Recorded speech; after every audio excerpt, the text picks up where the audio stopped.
सी voter वालों ने एक सर्वे करवाया था और उन्होंने सीएम फेस की जो रैंकिंग थी उस पर 3 नाम आए। वरीयता क्रम में कहें सबसे ऊपर तेजस्वी, नीतीश जो थे वो तीसरे नंबर पे थे और प्रशांत किशोर दूसरे नंबर पे थे।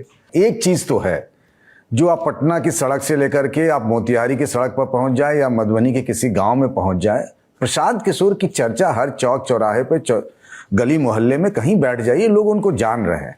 जो शुरुआत में उनके बारे में कहा जाता है कि टिकेंगे नहीं, चले जाएंगे, तो जो चंपारण की भितियरवा से उन्होंने अपनी शुरुआत की, अब लगातार 3 साल तक खुद ही कहते हैं कि 5000 गांवों में हमने पदयात्रा की है, लगातार डटे हुए।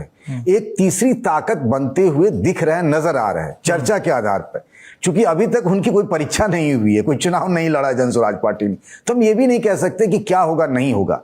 लेकिन हाँ, एक जो आई बॉल्स के हिसाब से देखें और जो चौक चौराहे पे बातचीत होती है, प्रशांत किशोर एक ताकत बनकर नजर आ रहे हैं, इसमें कोई दो राय नहीं। मैं आपको ऐसी कई सारी कहानियां बता सकता हूं कि फलाने आईएएस के या फलाने डॉक्टर के, फलाने पढ़े लिखे लोग के, उनके छोटे भाई या किसी के नाते रिश्तेदार इन दिनों पिछले काफी समय से पटना में प्रशांत किशोर के लिए जोर आजमाइश कर रहे हैं। लेकिन प्रशांत किशोर के आसपास अगर किशोर कुमार मुन्ना जैसे 2-4 अपवाद को छोड़ दें तो कोई बहुत बड़ा जो पिछले कई सालों से पॉलिटिक्स में हो, रवा हो चुका हो, खपा हुआ हो, इस तरह के नेताओं की भीड़ मुझे नजर नहीं आती। उनके आसपास प्रोफेशनल्स दिखते, बिल्कुल कॉर्पोरेट स्टाइल में उनके सारे कार्यक्रम होते हैं, आपको उस तरीके से उनकी इमेजेस वगैरह आती दिखेगी। ये जो आप सर्वे कह रहे हैं सी वोटर के, जिसमें तेजस्वी यादव सबसे पहले नंबर पे, उसमें कोई चौंकाने वाली बात मुझे नहीं नजर आ रही है। लेकिन दूसरे नंबर पे प्रशांत किशोर का नाम मुझे काफी चौंकाने वाला लगता है कि प्रशांत किशोर एक मुख्यमंत्री चेहरे के तौर पर दूसरे नंबर पर दिखाया जा रहा है। बीजेपी के नेताओं की अगर हम खास तौर से बात करें तो उनको लगता है कि सबसे ज्यादा प्रशांत किशोर के होने से डेंट अगर किसी को है तो वो बीजेपी को लगता है, बीजेपी को लगना है। एजेंडा वो जरूर सेट कर रहे हैं। किसको पता था सम्राट चौधरी के बारे में, अशोक चौधरी के बारे में, मंगल पांडे के बारे में, दिलीप जायसवाल के बारे में, संजय जायसवाल के बारे में।